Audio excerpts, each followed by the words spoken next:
और इस वक्त की बड़ी खबर आपको बता दें कि निधन जो है क्वीन एलिजाबेथ का वो स्कॉटलैंड बालमोरल कैसल में हुआ है और अब उनका पार्थिव शरीर जो है वो लंदन लाया जाएगा बकिंघम पैलेस में। और इसी को लेकर बड़ी खबर ये कि महारानी का पार्थिव शरीर जो है वो रविवार को लाया जाएगा लंदन, और ये ट्रेन से लाया जाएगा। इसी के बारे में और जानकारी हम लेते हैं, हमारे सहयोगी प्रणय उपाध्याय यही हमारे साथ स्टूडियो में मौजूद हैं। जी प्रणय। देखिए रोमाना, जिस ट्रेन से एलिजाबेथ द्वितीय गई थी स्कॉटलैंड बालमोरल कैसल, अब उसी ट्रेन से, उसी रॉयल ट्रेन से उनके पार्थिव शरीर को वापस लंदन लाया जाएगा। लंदन में जो निर्धारित प्रक्रिया है ऑपरेशन लंदन ब्रिज की, उसके तहत प्रधानमंत्री और जो पूरी कैबिनेट है वो रिसीव करेगी लंदन के स्टेशन के ऊपर उनके पार्थिव शरीर को, जिस ट्रेन से वो पार्थिव शरीर लाया जाएगा, और उसके बाद उसे बकिंघम पैलेस ले जाया जाएगा। लेकिन शनिवार तक उनका पार्थिव शरीर जो बालमोरल कैसल है, उसका जो रॉयल बॉल रूम है, वहां पर रखा जाएगा, लोगों के दर्शन के लिए रखा जाएगा। स्कॉटलैंड के लोग भी, क्योंकि वो पूरे इंग्लैंड की महारानी थी और इसलिए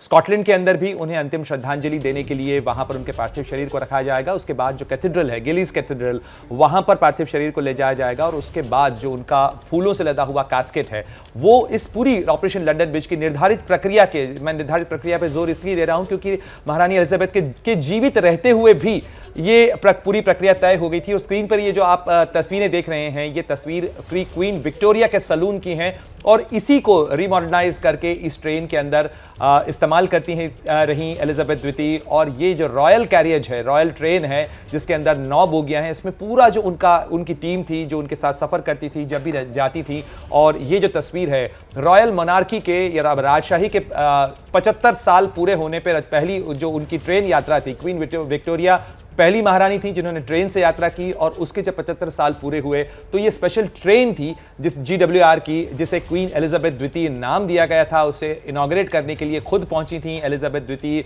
रेलवे स्टेशन पर लंदन के। और उसके बाद और वो नजर भी आ रहा है तस्वीर में, वो आगे की तरफ ट्रेन पर इंजन पर वो लिखा हुआ है क्वीन एलिजाबेथ 2। ये वो तस्वीर है जिसके बारे में अभी प्रणय बता रहे थे। इसी ट्रेन के इनॉग्रेशन के लिए आप बता रहे हैं कि क्वीन एलिजाबेथ पहुंची थी, ये वो ट्रेन और उसके सामने खड़ी हुई महारानी एलिजाबेथ। जी प्रणय। बिल्कुल रोमाना, तो अब उसी ट्रेन से उनके पार्थिव शरीर को लाया जाएगा। फिलहाल स्कॉटलैंड में है, बालमोरल कैसल के रॉयल बॉल रूम में उनके पार्थिव शरीर को रखा गया है, वहां से उन्हें कैथेड्रल ले जाया जाएगा। उसके बाद रविवार को उनका पार्थिव शरीर लंदन आएगा, उसके साथ पूरा जो राजघराना है वो लंदन आएगा। ब्रिटेन की सरकार जो है वो रेलवे स्टेशन पर रिसीव करेगी, खुद प्रधानमंत्री लिज ट्रस वहां मौजूद होंगी। और उसके बाद जो पूरा कहा जाए पूरा प्रोसेशन है वो लंदन के कई रास्तों से गुजरता हुआ, ट्रफलगर स्क्वायर से होता हुआ वो पहुंचेगा बकिंघम पैलेस।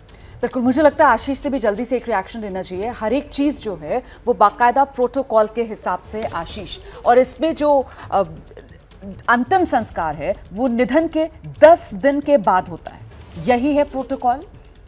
जी हाँ, बिल्कुल, जैसा प्रणय बता रहे थे कि डी डे जो है जिस दिन उनको दफनाया जाएगा, और उसके साथ +5 डेज आप कर लें, डी डे +5, जैसा कि ब्रिटेन में बताया जा रहा है ऑपरेशन लंदन ब्रिज के तहत जबकि उनके लास्ट राइट्स को परफॉर्म किया जाएगा, तो इतना वक्त ज़रूर लगेगा। और जिसका जिक्र अभी आप रोमाना थोड़ी देर पहले कर रही थी, मैं ज़रा सा उसको एलैबोरेट करना चाहता हूँ कि जो कोरोनेशन है नए किंग का, उस पर एक औपचारिक प्रक्रिया आज हमको देखने को मिलेगी। जो एक्सेशन काउंसिल वहाँ का है, जिसमें कि बड़े ऑफिशियल्स भी होंगे और प्रीवी काउंसिलर्स भी होंगे, ये सभी लोग आज सेंट जेम्स पैलेस में मिलेंगे। और उसके बाद इसकी बाकायदा आधिकारिक तौर पे बड़ा ही ग्लोरियस सेरेमनी होता है। ये एक बैल्कनी से बाकायदा पब्लिक अनाउंसमेंट किया जाएगा।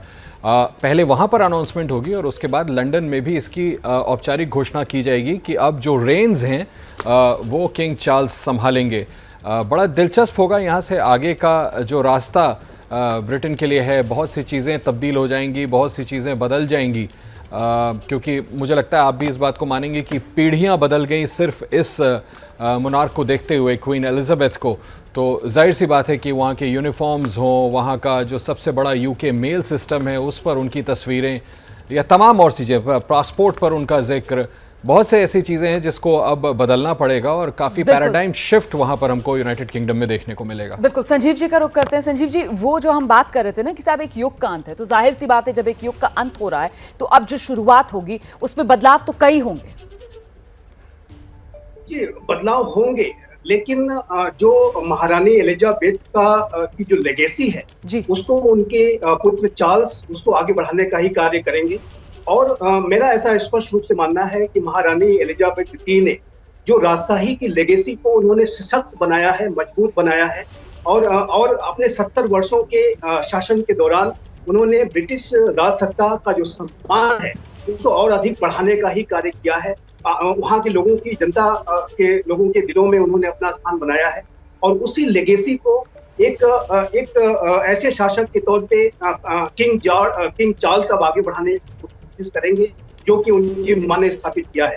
तो ये अवश्य है कि जो ऑफिशियल लेवल पर अगर देखें तो अनेक परिवर्तन आएंगे, और अनेक तरीके के जो प्रोटोकॉल्स होते हैं उसमें परिवर्तन होंगे, और अनेक चेंजेस लाने पड़ेंगे, क्योंकि अब नए किंग आ गए हैं, महारानी जा चुकी हैं, लेकिन उनकी जो लेगेसी है वो बनी रहेगी। बिल्कुल सर, वो लेगेसी बनी रहेगी। और क्या सबसे बड़ी लेगेसी, सबसे बड़ी उपलब्धि इन 7 दशकों की इसी को कहा जाए कि किस तरीके से जो शाही ताज और जो आम जनता है उसके बीच के फासले को पाटने की एक कोशिश, एक शानदार पहल जो की गई क्वीन एलिजाबेथ द्वितीय की तरफ से, क्या इसी रूप में उनको याद किया जाएगा? जैसे ही घड़ी का काटा दोपहर 2:30 पे आए, बबीता जी का दिल सास बहू साजिश के लिए मचल जाए। और ये है इनकी बहू, पूरे दिन ऑफिस की टेंशन हो जाए गॉन जब ये करें अपना फेवरेट शो फ्री टाइम पे ऑन। इनकी तरह आप भी देखें अपना फेवरेट शो अपने टाइम पर, और डाउनलोड कीजिए एबीपी लाइव ऐप अपने स्मार्ट टीवी पर।